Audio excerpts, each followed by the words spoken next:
ಎಲ್ಲೋ ಎಲ್ರಿಗೂ ಎಲ್ಲರೂ ಹೇಗಿದ್ದೀರಾ? ಹೋಪ್ ಚೆನ್ನಾಗಿದ್ದೀರಾ ಅನ್ಕೊಂತೀನಿ. ಇವತ್ತು ಯಾಕೋ ರಾಗಿ ಮುದ್ದೆ ತಿನ್ಬೇಕು ಅನಿಸ್ತಾ ಇತ್ತು. ಸೊ ಅದಕ್ಕೆ ರಾಗಿ ಮುದ್ದೆ ಮಾಡೋಣ ಅಂದ್ಬಿಟ್ಟು ಪ್ಲಾನ್ ಮಾಡ್ಕೊಂಡೆ. ಸೊ ರಾಗಿ ಮುದ್ದೆ ಮಾಡೋದು ಹೇಗೆ ಅಂತ ನನ್ನ ಸ್ಟೈಲಲ್ಲಿ ತೋರಿಸ್ತೀನಿ. ಫಸ್ಟು ನೀರನ್ನ ಇಟ್ಕೊಳ್ಳಿ. ನೀರು ಚೆನ್ನಾಗಿ ಕುದಿ ಬಂದಮೇಲೆ ಸ್ವಲ್ಪ ರಾಗಿ ಹಿಟ್ಟು ಹಾಕ್ಕೊಳ್ಳಿ.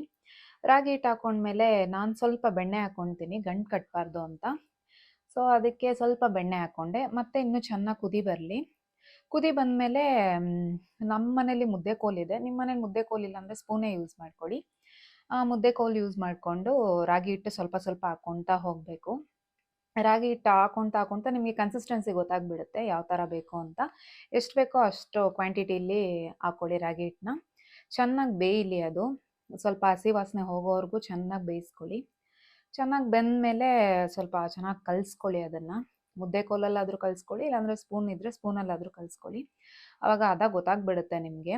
ಅದಾಗಿದ್ದ ತಕ್ಷಣ ಸ್ವಲ್ಪ ಹಾಕ್ಕೊಂಡು ಕೆಳಗಡೆ ಹಾಕ್ಕೊಂಡು ಯಾವುದಾದ್ರೂ ಮಣೆ ಇದ್ರೂ ಆದರೂ ಓಕೆ, ಇಲ್ಲ ಚಪಾತಿ ಮಣೆ ಇದ್ದರೂ ಓಕೆ.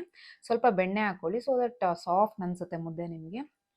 ಸೊ ಹಾಗೆ ರೌಂಡಾಗಿ ಬಾಲ್ ಶೇಪಲ್ಲಿ ಮಾಡ್ಕೊಳ್ಳಿ. ತುಂಬ ಚೆನ್ನಾಗಿರುತ್ತೆ. ನನಗೆ ಮುದ್ದೆ ಇಷ್ಟ ಆ್ಯಕ್ಚುಲಿ, ಮಾಡೋಕ್ಕೆ ಕಷ್ಟ. ಎಲ್ಲೋದ್ರೂ ನೀವು ಮುದ್ದೆ ತಿಂತೀರಾ ಅಂತ ಕೇಳ್ತಾರೆ. ತಿನ್ನೋದ್ರಲ್ಲಿ ಏನಿದೆ, ಮುದ್ದೆ ತುಂಬ ಚೆನ್ನಾಗಿರುತ್ತೆ. ನಂಗೆ ಮುದ್ದೆ ತುಂಬ ಇಷ್ಟ. ನಾನು ಮೋಸ್ಟ್ಲಿ ಪ್ರಿಫರ್ ಮಾಡೋದು ಮುದ್ದೆನೇ ಎಲ್ಲೋದ್ರೂ ಜನ ನೀವು ಮುದ್ದೆ ತಿಂತೀರಾ ಅಂತ ಕೇಳ್ತಾರೆ.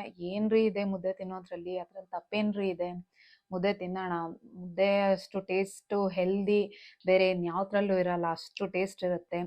ನನಗಂತೂ ತುಂಬ ಇಷ್ಟ ಮುದ್ದೆ. ನಾನು ಮುದ್ದೆನ ಇವತ್ತು ಸೊಪ್ಪು ಸಾರು ಜೊತೆ ಕಾಂಬಿನೇಷನ್ ಮಾಡ್ಕೊಂಡಿದ್ದೆ. ಜೊತೆಗೆ ಪ್ರೋಟೀನ್ಗೆ ಮೊಟ್ಟೆ ಆ್ಯಂಡ್ ವೆಜಿಟೇಬಲ್ಸ್.